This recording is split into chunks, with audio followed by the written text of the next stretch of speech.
multiplying and dividing of rational numbers.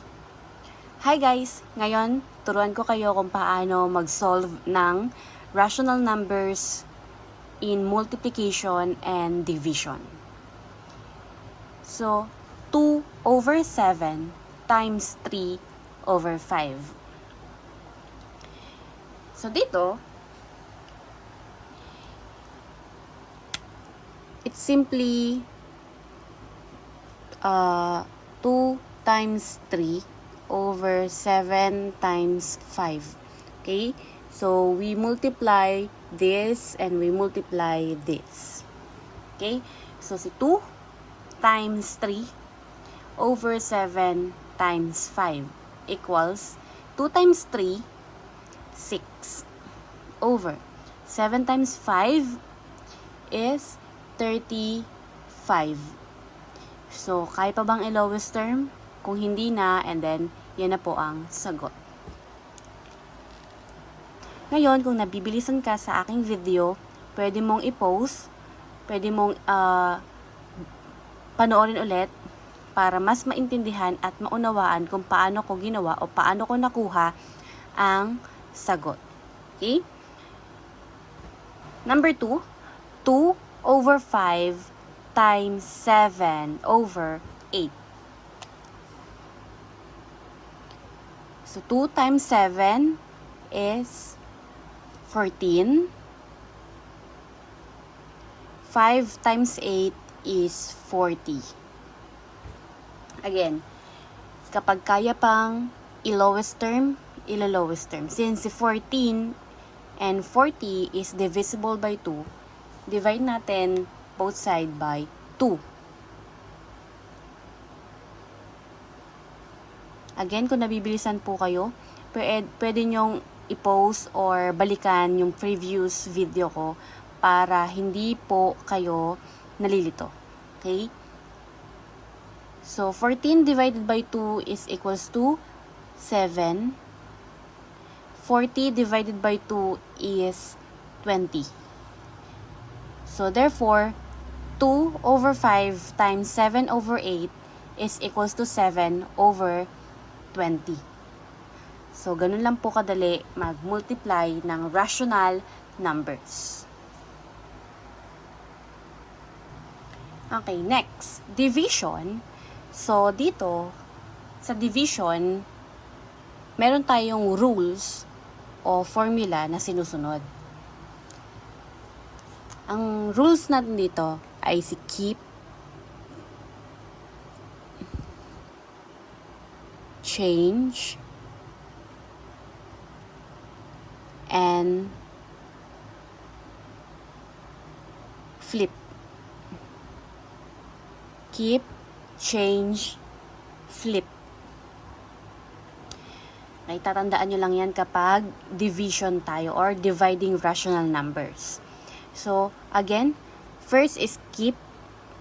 Si 1 over 2 divided by 1 over 4, since yung 1 over 2 ang nauna, siya ang ating i-keep. Okay, siya ang ating i-stay. Okay, so, copy natin si 1 over 2. Then, change the operation.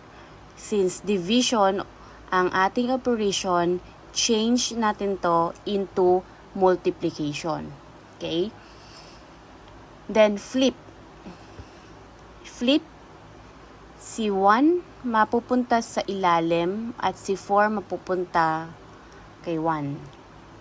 So, magiging 4 over 1. Okay? Again, kung nabibilisan kayo, balikan nyo lang yung video ko para mas maintindihan nyo o maunawaan nyo. Okay? So, keep, change, flip, yung rule natin, and then yung 1 over 2 divided by 1 over 4 is naging 1 over 2 times 4 over 1. And then kapag ganito na po, you have to multiply. Okay, kung ano lang ginagawa natin sa multiplication, ganun lang din ang gawin natin dito. So, 1 times 4. So, dito natin lagay. Sorry, malit lang yung board ko. So, 1 over 2 times 4 over 1 equals 1 times 4 is 4. 2 times 1 is 2. Okay, so 4 divided by 2 is equals to 2. So, ganun lang kasimple mag-divide ng rational numbers.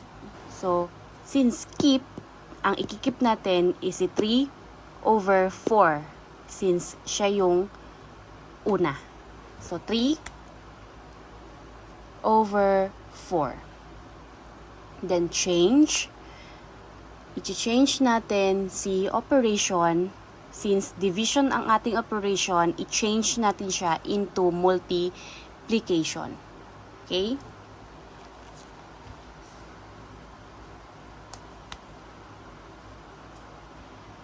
So, 3 over 4 times, next is flip. Flip, si 9 mapupunta sa ilalim or sa denominator, and then si 10 mapupunta kay numerator. So, 10 over 9. Again, 3 over 4 divided by 9 over 10 is equals to 3 over 4 times 10 over 9. Okay?